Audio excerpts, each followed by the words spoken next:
Okey, Assalamualaikum. Bersama saya Ashraf Ismail dalam mekanik struktur iaitu kaedah boleh tentu statik. Okey, kerangka dalam rajah 1 mempunyai penyokong pin DA dan rola DE. Berdasarkan rajah tersebut, yang pertama, tentukan daya dalaman bagi sambungan D, E dan F dengan menggunakan kaedah sendi. Yang kedua, nyatakan sama ada daya dalaman tersebut adalah tegangan atau mampatan. Okey, di sini kita boleh lihat diberi gambar rajah yang mempunyai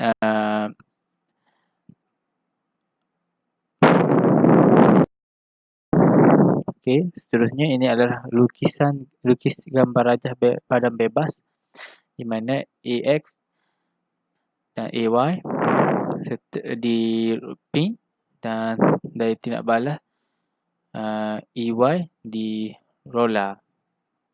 Okey, yang pertama, kirakan daya tindak balas pada penyokong iaitu momen daya pugak dan daya ufuk. Yang pertama, kita kirakan jumlah momen iaitu sama dengan 0, 10 darab 2 tambah 20 darab 4 tambah 30 darab 6 tolak EY darab 8 sama dengan 0. Seterusnya 20 tambah 80 tambah 180 tolak EY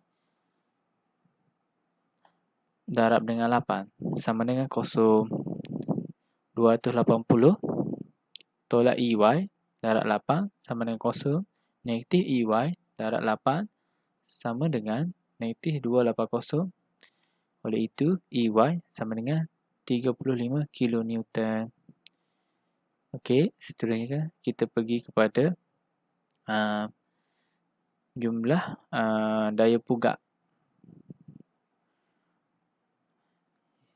Jumlah daya pugak sama dengan 0 AY tolak 10 tolak 20 tolak 30 tambah EY sama dengan 0. Seterusnya AY tolak 10 tolak 20 tolak 30 tambah 35 sama dengan 0. AY tolak 25 sama dengan 0. Oleh itu AY sama dengan 25 kN. Oleh itu di mana terdapat daya ufuk jumlah Fx sama dengan 0 kN. Okey, seterusnya kita kirakan sendi pada bahagian titik D. Oleh itu kita dapat lihat jumlah ke atas jumlah Fy akan menjadi positif. Jumlah Fy sama dengan 0. Negatif 30 tambah FDC sin theta sama dengan 0.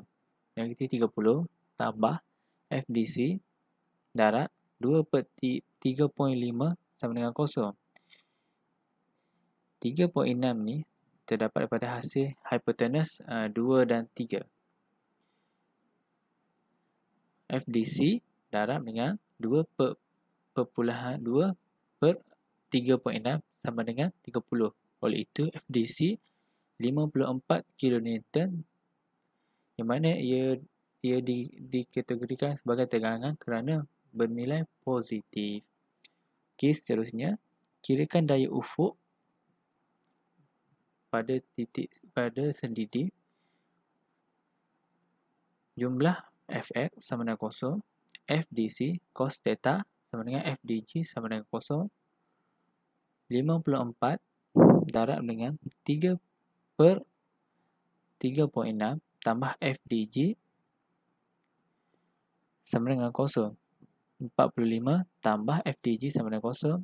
Oleh itu FDG negatif 45. Oleh kerana nilainya negatif, iaitu ia akan menjadi mampatan. Kita pergi kepada sendi E. Kirakan daya ufuk pada sendi E. Jumlah momen Fy sama dengan 0. 35 tambah FED sin theta sama dengan 0. 35 tambah FED darab dengan 2 per 3.6 sama dengan kosong. FED darab 2 per 3.6 sama dengan negatif 3.5. Oleh itu, FED sama dengan negatif 63 kN. Oleh kerana nilainya negatif, ia adalah mampatan. Seterusnya kita kirakan daya pugak. Jumlah Fy sama dengan kosong. FEF tambah FED cos theta sama dengan kosong. FEF tambah 6.6 negatif 63 darab 3 per 3.6 sama dengan kosong. FEF tolak 52.5 sama dengan kosong. Oleh itu, FEF sama dengan 52.5 kN. Oleh kerana nilainya positif, ia adalah tegangan. Okey. Sendi seterusnya ialah sendi F. Kirakan daya pugak. Jumlah Fy sama dengan kosong. Oleh itu, FFD sama dengan 30 kN. Oleh kerana nilainya positif, ia adalah tegangan. Kirakan daya ufuk. Jumlah Fx sama dengan kosong. FEF sama dengan FFG. FEF 52.5. Oleh itu, FFG 52.5. Oleh kerana nilainya positif, ia adalah tegangan. Oleh berdasarkan gambar rajah tersebut, kita mendapat tegangan dan mampatan melalui kaedah sendi. FDC memperoleh 54.54 kN. Oleh kerana nilainya positif, ia adalah tegangan. FDG negatif 45 adalah mampatan kerana bernilai negatif. FED negatif 63 kN adalah mampatan kerana bernilai negatif. FEF 52.5 kN tegangan kerana bernilai positif. FFD 30 kN kerana positif, ia adalah tegangan. Manakala FFG 52.5 tegangan kerana bernilai positif. Ini adalah gambar rajah lengkap tegangan dan mampatan berdasarkan latihan yang telah kita buat. Sekian, terima kasih.